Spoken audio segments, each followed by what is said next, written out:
تو یہ سورہ فاتحہ کی عظمت دیکھیے، ایک ایک آیت ہم پڑھتے ہیں اور اللہ رب العالمین کی طرف سے آسمان سے کیا کیا فیصلہ ہو رہا ہے۔ تو کتنی بڑی محرومی کی بات ہے کہ ہم سورہ فاتحہ نہ پڑھیں۔ میں کہتا ہوں کہ اگر سورہ فاتحہ مسلمان پڑھنے لگ جائیں، اس پر غور کرنے لگ جائیں، نبی نے بتایا قرآن کی سب سے عظیم صورتوں میں سے ایک صورت ہے، اس کو سمجھ کر اپنا لے، عظیم صورت نماز میں اور غیر نماز میں اس کو پکڑ لے، تو میں سمجھتا ہوں کہ امت مسلمہ سے بہت ڈھیر ساری پریشانی دور ہو جائے گی۔ اب صحیح مسلم کی حدیث ہے، عبد الباقی کا نمبر ہے 395 اور عام جنرل اردو کتابوں میں نمبر ملے گا 878 نمبر کی حدیث ہے یہ، تاکہ آپ دونوں اعتبار سے سرچ کر لیں۔ بعض دفعہ صحیح مسلم میں 2 قسم کا نمبر ہے، لوگوں کو ملتا نہیں رہتا ہے۔ وہ حدیث ہے ابو ہریرہ رضی اللہ تعالیٰ عنہ سے، نبی کریم صلی اللہ علیہ وسلم فرماتے ہیں کہ جو آدمی نماز پڑھے اور اس میں ام القرآن کی تلاوت نہ کرے، من صلی صلاۃ لم یقرأ فیہا بام القرآن فہی خداج، جو نماز پڑھے اور اس میں ام القرآن، سورہ فاتحہ کا نام ام القرآن، جو ام القرآن کی تلاوت نہ کرے اس کی نماز ناقص ہے۔ آپ نے یہ بات 3 مرتبہ فرمائی، غیر تمام، اور یعنی وہ نماز غیر تمام ہے، مکمل نماز نہیں، ناقص نماز ہے۔ ابو ہریرہ رضی اللہ تعالیٰ عنہ سے کہا گیا انا نکون وراء الامام، ہم امام کے پیچھے ہوتے ہیں تو کیا کریں؟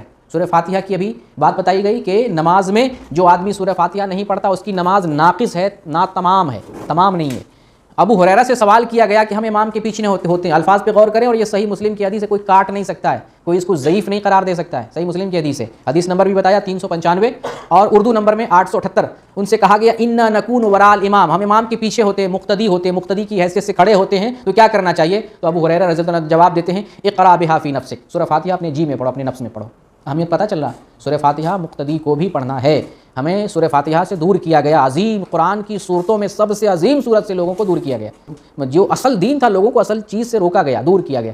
تو جی میں ہمیں پڑھنا ہے، امام کے پیچھے ہم ہیں تو جی میں ہمیں پڑھنا ہے۔ وہ کہتے ہیں کہ میں نے نبی کریم صلی اللہ علیہ وسلم سے سنا، اور نبی کریم صلی اللہ علیہ وسلم کہتے ہیں کہ اللہ رب العالمین نے فرمایا، یہ حدیث قدسی، کیا فرمایا؟ قسمت الصلاۃ بینی و بین عبدی نصفین ولعبدی ما سأل، میں نے نماز کو اپنے اور بندوں کے درمیان آدھا آدھا حصہ تقسیم کر دیا، اور میرے بندوں کے لیے وہ ہے جو سوال کرے، جو کچھ سوال کرے وہ میرے بندوں کے لیے۔ گویا کہ اللہ تعالیٰ نے سورہ فاتحہ کو 2 حصوں میں تقسیم کیا، اور سورہ فاتحہ کے ذریعے بندہ جو اللہ سے طلب کرتا ہے، مانگتا ہے، اللہ تعالیٰ اسے عطا فرماتا ہے، جو نہیں مانگتا ہے محروم ہے، وہ محروم کر دیا جاتا ہے۔ آگے کیا فرماتا ہے؟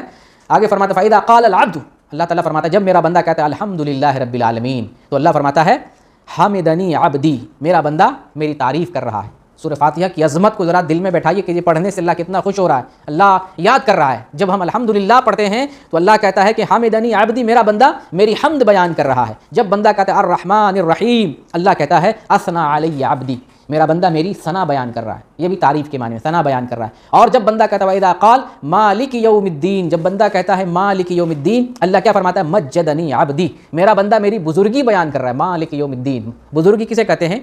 اللہ کے بڑکپن کو بیان کرنا، اللہ ہی بڑا ہے، اللہ قہار، بڑا طاقتور، قوت، غالب، حکمت والا ہے، مالک ہے، مالک یوم الدین، قوت و غلبہ والا ہے۔ یہ اللہ کی بڑائی بیان کرنا ہوا۔ یہ بولنے کے بعد جب یہ بولتا ہے اللہ کہتا ہے بندہ میری بڑائی بیان کر رہا ہے۔ جب بندہ کہتا ہے مالک یوم الدین تو اللہ کی بڑائی کا اظہار کر رہا ہے، اس سے بڑا کوئی نہیں ہے، اس سے بڑا کوئی نہیں، بڑائی بیان کرتے ہیں۔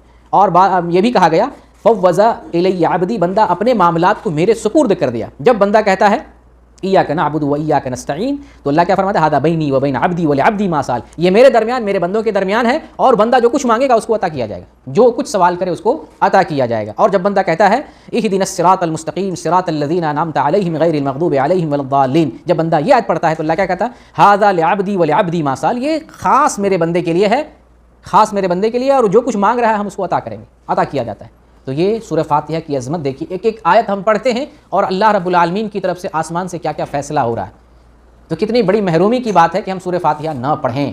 میں کہتا ہوں کہ اگر سورہ فاتحہ مسلمان پڑھنے لگ جائیں، اس پر غور کرنے لگ جائیں، نبی نے بتایا قرآن کی سب سے عظیم صورتوں میں سے ایک صورت ہے، اس کو سمجھ کر اپنا لے، عظیم صورت نماز میں اور غیر نماز میں اس کو پکڑ لے، تو میں سمجھتا ہوں کہ امت مسلمہ سے بہت ڈھیر ساری پریشانی دور ہو جائے گی۔ سورہ فاتحہ کی عظمت کو سمجھ لے، احکام کو سمجھ لے، اس پر عمل کرنے لگ جائے اور اس کے مطابق زندگی گزارے، ساری تعریف اللہ کی کرے، اللہ رب العالمین کو رحم و کرم، سب سے زیادہ رحم و کرم کرنے والا سمجھے، اللہ رب العالمین کو سارے اختیارات کا مالک سمجھے، صرف ایک اللہ کی عبادت کرے، صرف ایک اللہ سے مدد کرے، صرف اللہ رب العالمین سے دعا کرتا رہے اہدنا الصراط المستقیم، اے اللہ سیدھے راستے کی ہمیں توفیق دے، یہ دعا کرتا رہے، اور اللہ رب العالمین سے یہ دعا کرتا رہے کہ نیک لوگوں کے راستے پر ہمیں چلا، اور جو گمراہ لوگ ہیں ان لوگوں سے اللہ تعالیٰ ہمیں بچا۔ یہ سارے جو احکام بیان کیے گئے، ان سارے احکام کو یاد کرتا رہے، اس کو عملی جامہ پہناتا رہے، تو امت مسلمہ کی ساری پریشانی ختم ہو جائے گی۔ تو یہ سورہ فاتحہ تھی، جو عظیم سورت تھی، نماز میں ہمیں پڑھنا ہے، نماز کی ہر رکعت میں پڑھنا ہے، نماز کا یہ رکن ہے۔